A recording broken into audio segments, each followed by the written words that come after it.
Assalamu alaikum and a very pleasant morning, girls. Today we are going to see the Glass Menageries scene 5, right? Okay. Now, as the scene opens, the legend Annunciation is flashed on the screen with music and its fades. It is early dusk on the spring evening. Supper has just been finished in the Wingfield apartment. Now it is dinner time, that is supper just has finished, okay, in the Wingfield apartment. Amanda and Laura, who are in light colored dresses, are removing dishes from the table in the upstage area, which is shadowy. Okay, how we comes to know that it is they have finished their dinner means they are cleaning the dining table. Okay, they are removing dishes from the dining table in the upstage area, which is shadowy, a light dim color. Is it clear? Okay. Their movements are formalized almost as a dance, a ritual with their moving forms, looking as pale and silent as moth. Tom, who is in wild shirt and trousers, rises from the table and crosses towards the fire escape.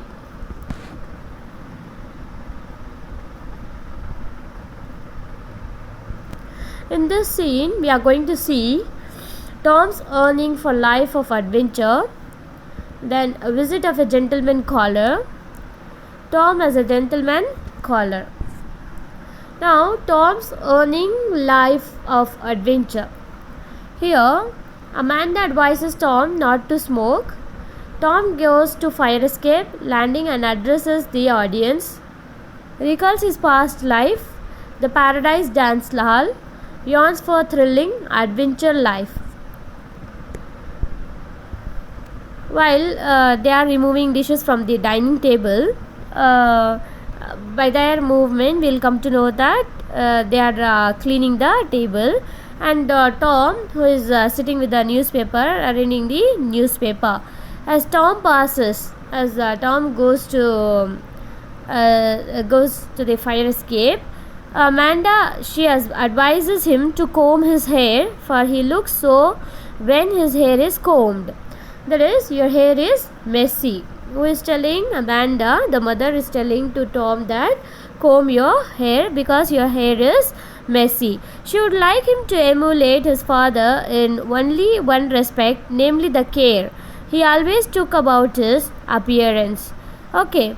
He never allowed himself to look untidy. So, why she is advising him? Because that is, Tom's father used to be very clean and tidy. So, that is, Amanda wants her son to be very like a gentleman. You should appear like a gentleman. Okay. Like that, he is telling. Tom, who has been reading the newspaper about the sensational news of the triumph of Franco in the Spanish Civil War, throws down the paper on the sofa and crosses to the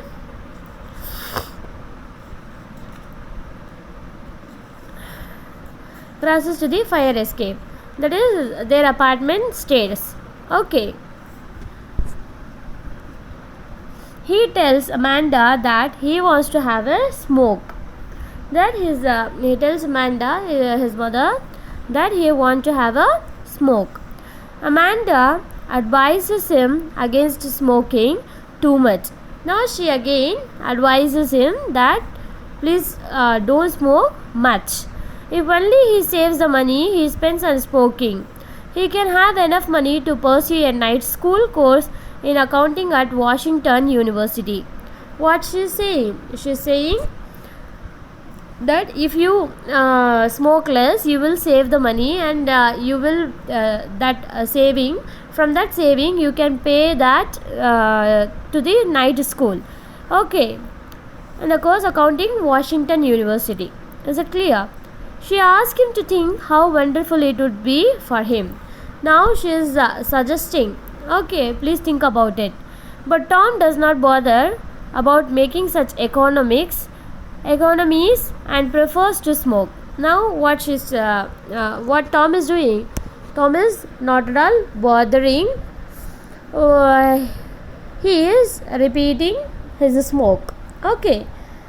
Amanda feels sad that Tom does not pay heed to her advice and ruminates on the perverse nature of her son. Now, Amanda becomes very sad, feels sad because Tom does not bother about her advice. So, she becomes very sad and upset because of her son. We hear the dance music, all the world is waiting for the sunrise. That is, here in this meanwhile, what happens? We hear the dance music and everyone wants to be sunrise, waiting for the sunrise. Tom now assumes the role of a narrator and tells the audience about the Paradise Dance Hall across the alley from Wingfield apartment. Now, Tom again comes back to as a narrator and tells the audience about the Paradise Dance Hall across the alley, that is from the Wingfield apartment. Okay, on evening spring, the windows and doors of the dance hall were open and the music came outdoors just as it does now. Sometimes the lights were turned out except for a large glass sphere that hung from the ceiling. It would turn slowly about the filter and dusk with delicate rainbow colors. Then the orchestra played a waltz or a tango, something that had a slow and sensuous rhythm. Couples would come outside to the relative privacy of the alley. One could see them kissing behind ash pits and telephone poles. Tom adds that such a kind of romance was a compensation for lives that passed like him. Adventure and change were imminent in that particular year. They were waiting around the corner for all these young men and women. War clouds were hanging around everywhere with the approach of World War II. In Spain, there was Guerrilla, but here there was only hot swing music and liquor, dance halls, bars, and movies, and sex that hung in the gloom like a Talangia and flooded the world in brief, deceptive rainbows. Tom observes as above to indicate how much people, including the Wingfield, have withdrawn into illusions of various kinds to avoid facing reality of an impending war. Now, in this whole thing, Tom becomes narrator once again and he tells to the audience that about the Paradise Dance Hall. Once upon a time there was a dance hall in the Wingfield apartment in the alley, and what they do, that apartment, those people who belongs to that particular society at that apartment comes together and they have fun and they used to enjoy drinking and they used to they used to come as a couple and they used to enjoy very well. And now he is thinking how it has changed. Okay, facing reality of an impending war. Is it clear, ma? Okay.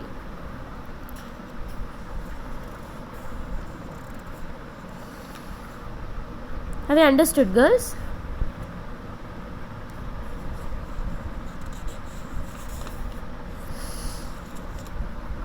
Then Amanda also comes out of the fire escape landing and spreads a newspaper on a step and sits down gracefully and demurely as if she were sitting on into a swing on a Mississippi veranda. Now Amanda, what she is doing? She is coming to that that is fire escape landing. In that stairs, what she is doing? She is spreading a newspaper. It's in a step. And she sits gracefully as if she is sitting in a swing on the Mississippi veranda. Okay. Now she asked Tom what he is looking at. Now she is asking to Tom what he is looking. Tom tells her that he is looking at the moon rising over Garfinkel's delication. Amanda also looks at the moon and admires it looking like a little silver slipper. Now Amanda is asking Tom what he is looking for. For that, Tom is replying, I'm looking to that rising moon. So Amanda is also looking the moon. It looks like a silver slipper. She then asked Tom that wish did he make on the moon.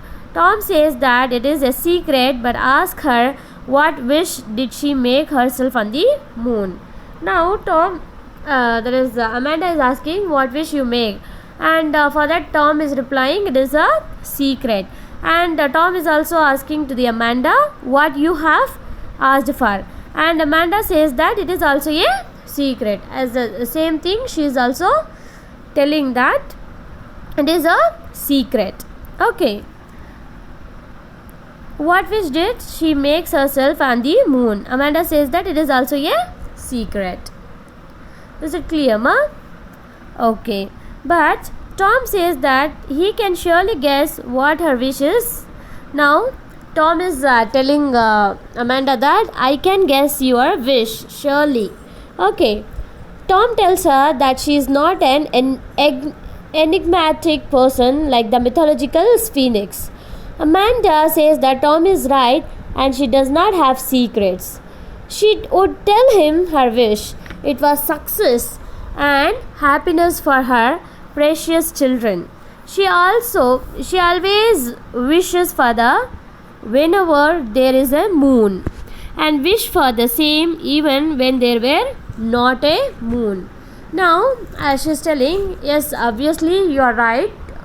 Tom is guessing right thing, and Amanda is replying, yes, I am not hiding any secret. I am not holding any secret, because my life is a open book.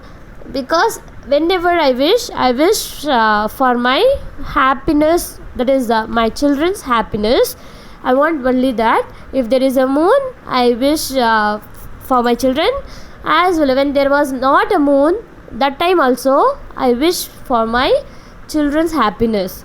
That's the thing she is telling. Amanda is telling. Is it clear?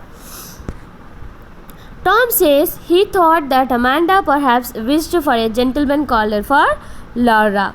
But for that Tom is replying, I thought you have thought about the gentleman caller for Laura. That is a suitor, best husband for Laura. She asks him why he says that. Tom reminds her that she has asked him to fetch one for Laura. Amanda says that she remembers suggesting that it would be nice for his sister Laura if he brought home some nice young man from the warehouse. She thinks that she has made that suggestion to him more than once. Tom tells her that it is so, and as she has desired that they are going to have a gentleman caller in their apartment. Now, what he is telling, Tom is telling that once you have said about a gentleman caller, that is a suitor, search for a suitor for Laura. I have done that thing, and Amanda is remembering, yes, I told you many more time. Okay. Then the annunciation of the gentleman caller is celebrated with music. Amanda raises the image of gentleman caller with bouquet flashes on the screen. Amanda cannot believe her ears, and she again confirms the information from Tom and further asks him if he has asked some nice young man to come over. Tom tells her that it is so and he has asked him to dinner tomorrow. Amanda asks Tom if the caller has accepted his invitation, and Tom confirms to the fact. Now, Amanda feels that she has only very little time before her to make necessary arrangement for the great event. She asks Tom why he did not telephone her the moment the young man had accepted to call on them. In that case, she could have been getting ready. Tom asks Amanda not to make any fuss over that, but Amanda says that she cannot help making fuss, for she does not like things sloppy. She cannot have a gentleman caller in pigsty. She has to polish all her wedding silver and send the tablecloth to the monogrammed table to the laundry. She has to wash the windows and put fresh curtains up. Further, they have to arrange for nice dress for them to wear on that occasion. At this point, Tom intervenes and tells Amanda that this boy is no one to make a fuss over. But Amanda tells him to mind that he is the first young man they are going to introduce to his sister Laura. It is terrible, dreadful, disgraceful that poor little sister has not received a single gentleman caller so far. She calls Tom inside for a very personal and intimate consultation. That is, in this scene, what they are doing, that is, Tom is informing Amanda that his mother, that I have invited a friend from work to dinner. That is, here in this scene, in this thing, what Tom is telling is, Tom has invited a gentleman caller for dinner, and for that Amanda feels that why can't you inform me before when you have called the gentleman? I have a lot of work to be done before the gentleman comes to our home. For that, Tom is telling, please don't make any fuss further. But Amanda is not at all listening, and she is telling all those things. That is, she could have been getting ready, and she is telling that I have to give my all the things to silver, that is the polish all her wedding silver, and send the tablecloth for the monogrammed table, for the laundry, and she has to polish the windows, and she has to clean the house, everything she is telling. Okay, and she calls her and she says that it is that the person, it is the first gentleman who comes to see Laura. It is dreadful and disgraceful, and it is very poor that she has not received a single gentleman caller so far. But still, what she is doing, she calls Tom inside for very personal and intimate consultation. That is about the she wants to know about her daughter Laura. Now, that is, Tom is telling, I have not told Jim about Laura. Tom tells Amanda that if she is going to make such a fuss about the gentleman caller's proposed visit to them, he will call it off and tell him to cancel his visit to them.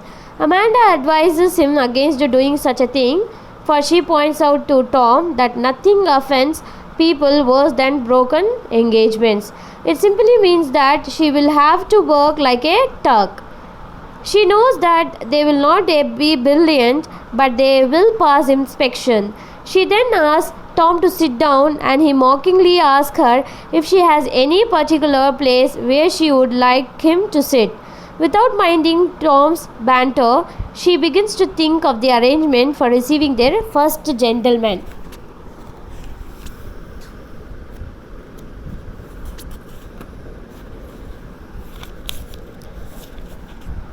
She is happy that she has got that new sofa. She is also making payments on the floor lamp she will have sent out. She will put the chintz cover on and they will brighten things up.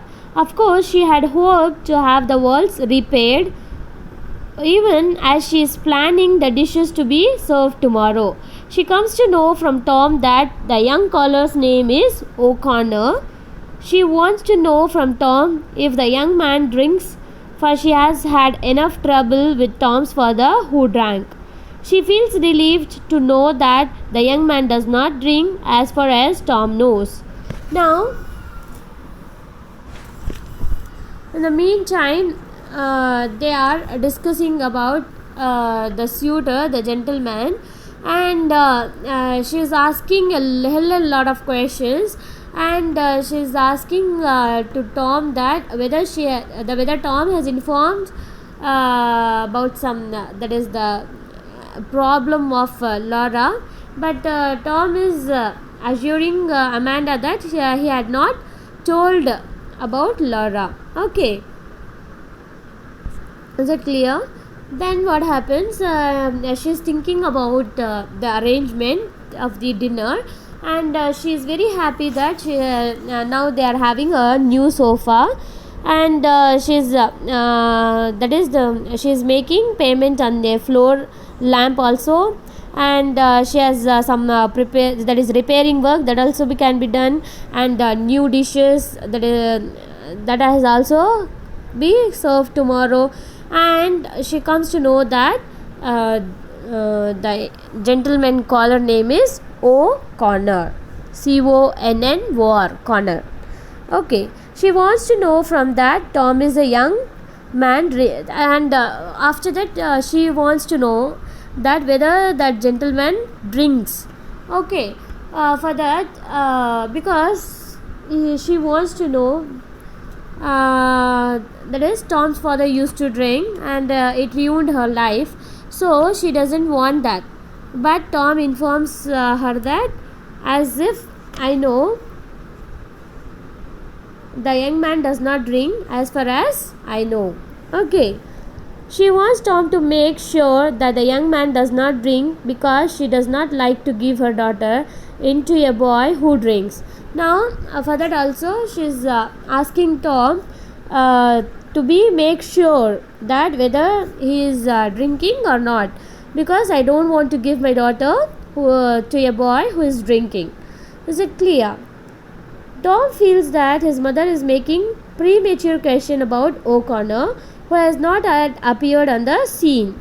But Amanda tells him that he will come tomorrow to meet his sister, but does not know anything about his character.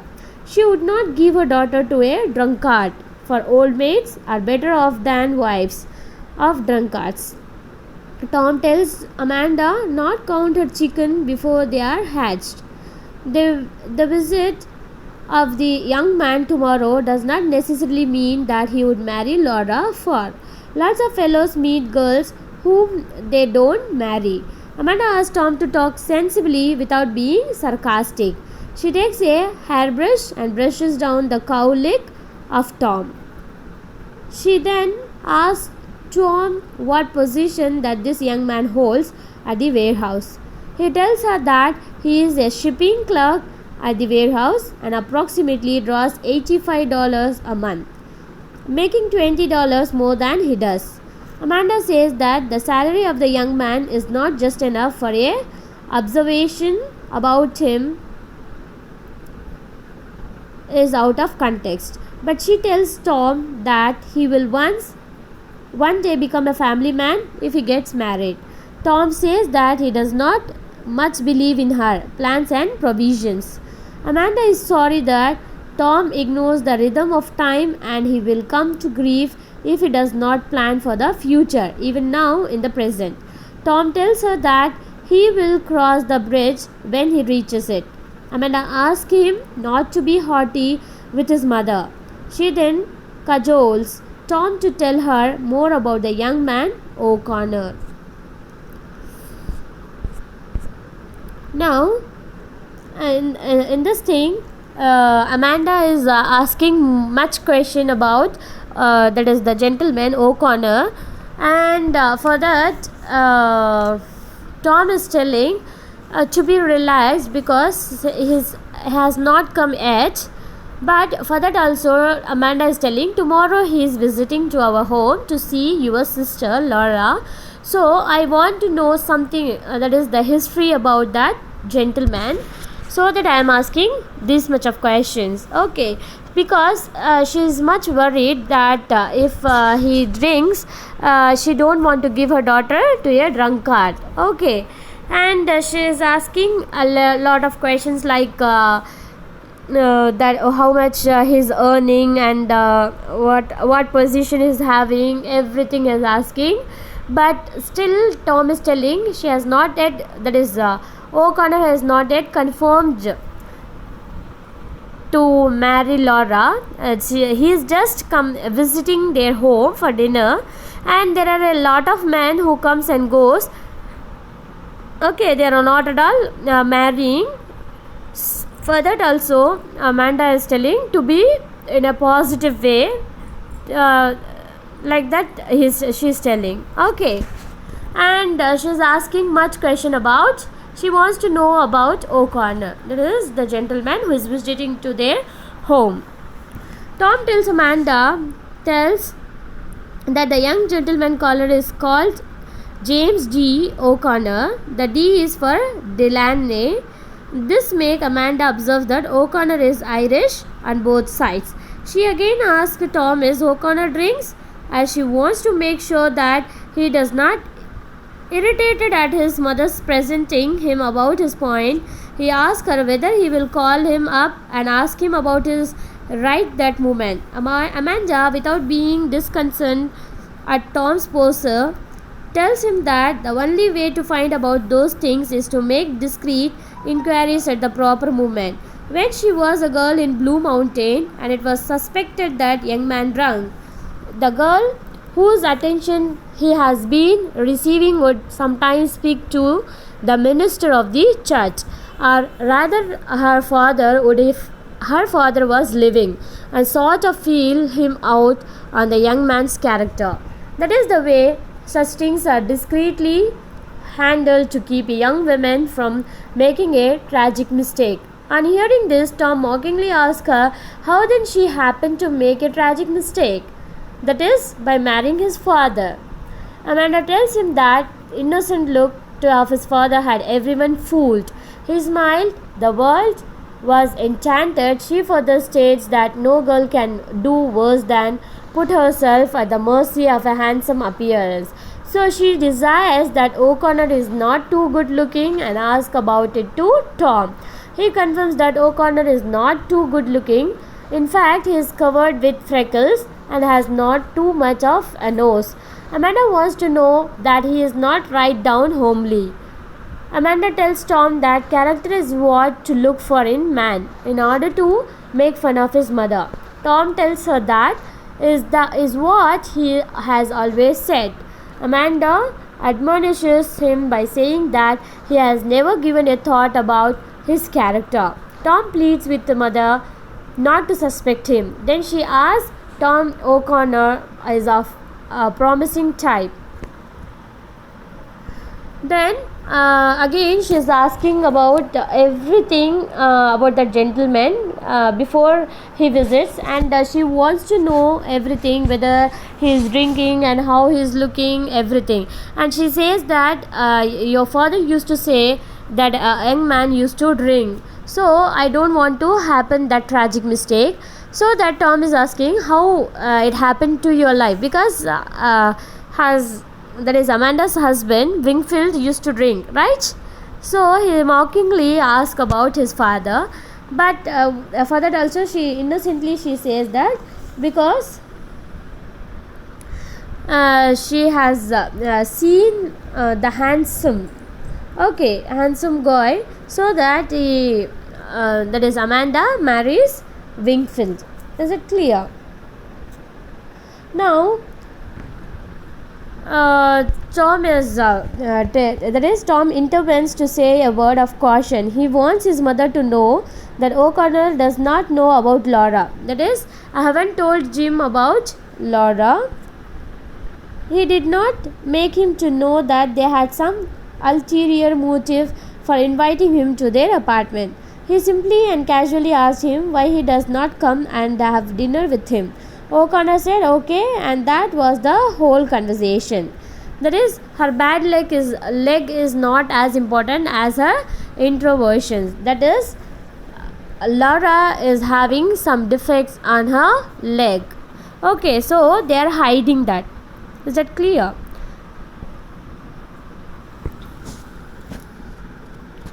Amanda ridicules for his excellent conversation. She tells him that he was equivalent as a oyster. However, O'Connell will know about Laura when he visits them tomorrow. When he sees how lovely and sweet and pretty she is, he will thank his lucky stars that he was asked to dinner.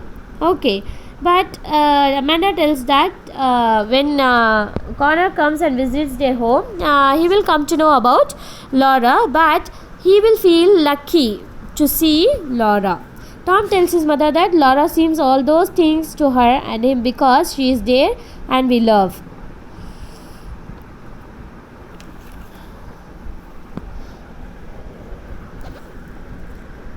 Amanda feels that Laura's difference is not a handicap to her but an advantage. But Tom does not agree with her and says that Laura is terribly shy and lives in a world of her own.